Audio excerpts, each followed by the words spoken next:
வழியாக திமுக காங்கிரஸ் உடன்பாடு ஏற்பட்டுவிட்டது. திமுக காங்கிரஸ் கட்சிக்கு 28 தொகுதிகளையும் ஒரு ராஜ்யசபா இடத்தையும் ஒதுக்கி இருக்கு. நம்ம முன்னமே சொன்ன மாதிரி திரு மோடி அவர்களை ஸ்டாலின் அவர்கள் சந்திச்சுட்டு வந்த பிறகு நிறைய மாற்றங்கள் தமிழக அரசியலில் நிகழ்ந்துட்டு இருக்கு.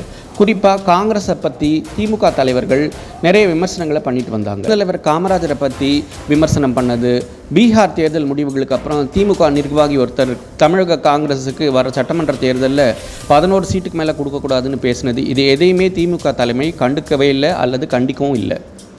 மேலிட உத்தரவுக்கு ஏற்ற மாதிரி தமிழக காங்கிரஸுக்கு ஒன்று சீட்டே கொடுக்காம கழட்டி விட்டுணும் கூட்டணியிலிருந்து, இல்லைன்னா ரொம்ப குறைவான அளவில் சீட்டு ஒதுக்கணும் அப்படிங்கிற முடிவோடு தான் திரு ஸ்டாலின் செயல்பட்டு வந்த மாதிரி தான் நமக்கு தெரியுது.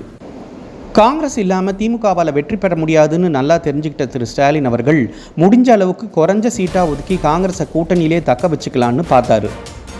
அதுக்காகவே தேமுதிக போன்ற கட்சிகளை கூட்டணியில் சேர்த்தாரு, ஓபிஎஸ் போன்றவர்களை கட்சிக்குள்ளேயே சேர்த்தாரு.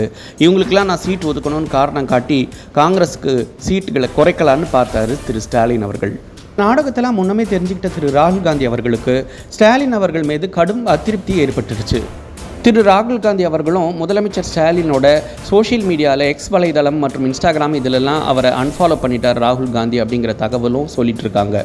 இந்த அளவுக்கு ராகுல் காந்தி அவர்களுக்கு அவர் மேலே அதிருப்தி வர்றதுக்கு என்ன காரணமாக இருக்க முடியும்? குறைஞ்ச சீட் வாங்கி அவமானப்பட்டு வெளியேறதோட நிறைய சீட் கேட்டு கௌரவமாக வெளியேறி தமிழ்நாட்டில் நம்ம கட்சியாவது வளர்க்கலான்னு திரு ராகுல் காந்தி முடிவு பண்ணிட்டாரு.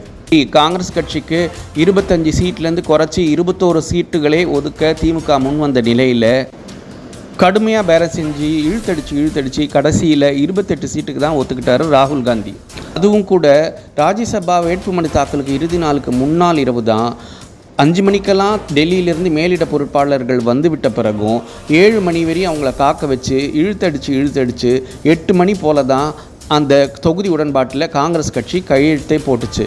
அந்த வகையில் ராகுல் காந்தி வெற்றி பெற்றுட்டாருன்னு தான் சொல்லணும். மேலிட அழுத்தத்துக்கு பணிஞ்சு தனக்கு சீட் குறைக்க நினச்ச திமுகவுக்கு சரியான பாடம் புகட்டி அதிக சீட்டை வாங்கி சாதிச்சு காட்டிட்டாருல்ல ராகுல் காந்தி.